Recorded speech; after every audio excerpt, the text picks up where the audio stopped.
This presentation is based on a seminal paper published by an international team of experts in 2007. The paper summarised significant psychological and social impacts of disasters. They identified 5 best practice principles to guide intervention following collective trauma events. Their guidelines are particularly relevant to those responsible for broader public health and emergency management around coronavirus. The 5 principles are promoting a sense of safety, promoting calming, promoting a sense of self and collective efficacy, promoting connectedness, and instilling hope. Using the UK as a case study, I will now apply these 5 principles to the impact of the pandemic on British society and suggest implications for building a post-corona society based on solid psychosocial support strategies. The first essential principle is to promote a sense of safety during and after mass trauma events. Coronavirus has had a significant impact on human perceptions of risk, hazard and safety. Across the world, every human being has become at one and the same time not only a potential victim, rescuer, helper or bystander, but also a potential hazard, perpetrator and threat. As agents of an invisible, often symptomless, but no less powerful threat to well-being and life, we each represent an ongoing threat to the physical health and safety of those around us, even when fulfilling our most basic human need for physical and social contact. In terms of individual and public health, the obvious way to promote a sense of safety is to make people safe from the virus and make it clear that they can be safe. The recent positive news about the discovery of vaccines is contributing not only to increased chances of personal physical safety, but also shared optimism and hopefulness of containing and reducing the collective threat. Also central to both the sense of and achievement of safety going forward will be public confidence and take-up of new vaccines, the continuous provision of factual information by trusted sources, good political leadership, and effective use of the media by public officials. As well as physical measures, many of the mitigative strategies to address COVID-related risk and harm have had an impact on people's emotional health and safety. Social distancing, social isolation, shielding, and the economic consequences of lockdowns, for example, have resulted in markedly increased levels of loss, loneliness, and depression. In the UK, almost 1 in 5 adults were likely to be experiencing some form of depression during the pandemic in June 2020. Official statistics showed that this had almost doubled from around 1 in 10 before the pandemic. Promoting calming is about addressing the prolonged anxiety, stress and distress associated with a collective trauma event and their concomitant effects. As well as psychoeducation and psychological treatments for coping with stress and trauma, calming interventions include measures aimed at enhancing people's sense of individual and collective control over positive outcomes. This links with the third key principle, namely promoting people's sense of self and collective efficacy.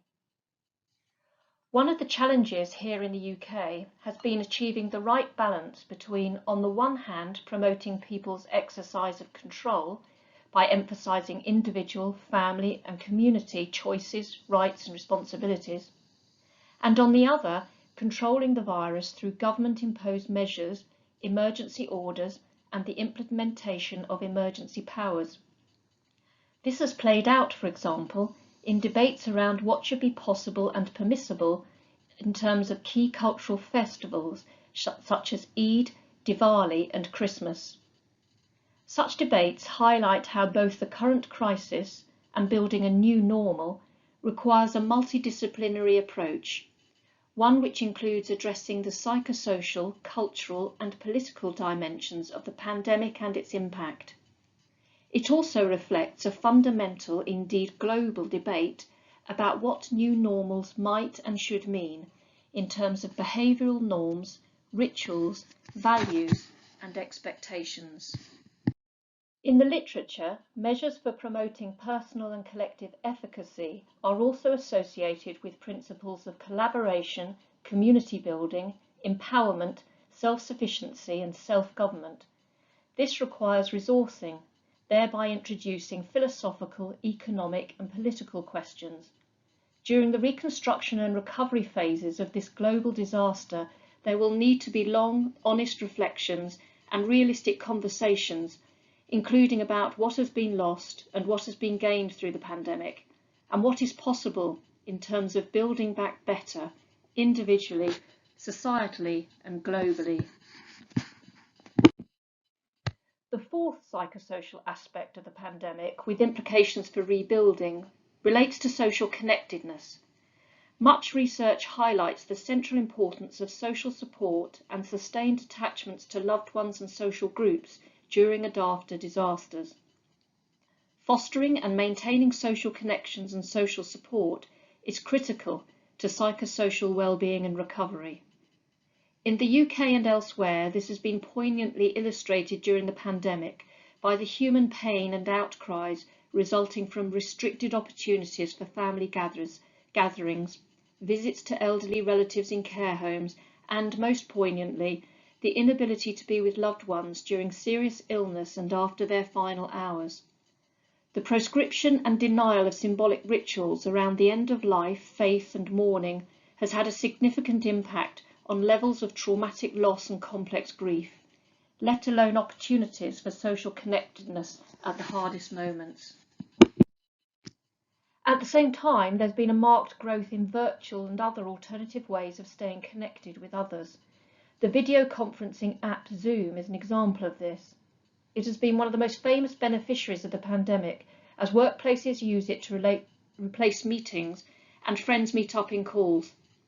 Its share price gained 635% in 2020, although it dropped again in the wake of positive news about a coronavirus vaccine. Lastly, instilling hope is about gradually but firmly establishing hopefulness in people's minds. Hope can be hard to find during and after disasters. Nevertheless, there is strong evidence for the central importance of retaining and acknowledging hope where it is found following mass trauma. Hope has been defined in psychology as positive action-orientated expectation that a positive future goal or outcome is possible. In line with this, I end with 3 signs of hopefulness for post-corona societies that have been identified during 2020. Firstly, natural environmental gains. As countries went into lockdown over the virus, there were many natural environmental gains and significant drops in pollution levels. Reduced industrial activity and fewer flights and car journeys led to reduced emission rates across the world and fueled arguments around positive action for climate change.